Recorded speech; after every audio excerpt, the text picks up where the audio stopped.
Sarvari koinot aytadilar, jannatda o'lim yo'q. Jannat abadiy hayot. Jannatga kirgan odam o'zi uchun beriladigan hurni ko'rib, u hurning husni jamoliga hayrati oshib, hayratlanib o'lib qolgan bo'lar ekan.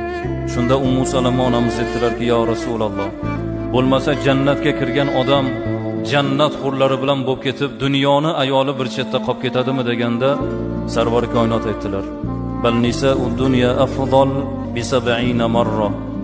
Dunyoni ayoli jannatning huridan 70 karra a'lo, go'zal, malohatli bo'ladi dedilar. Nima sababdan ey Allohning rasuli dedilar onamiz.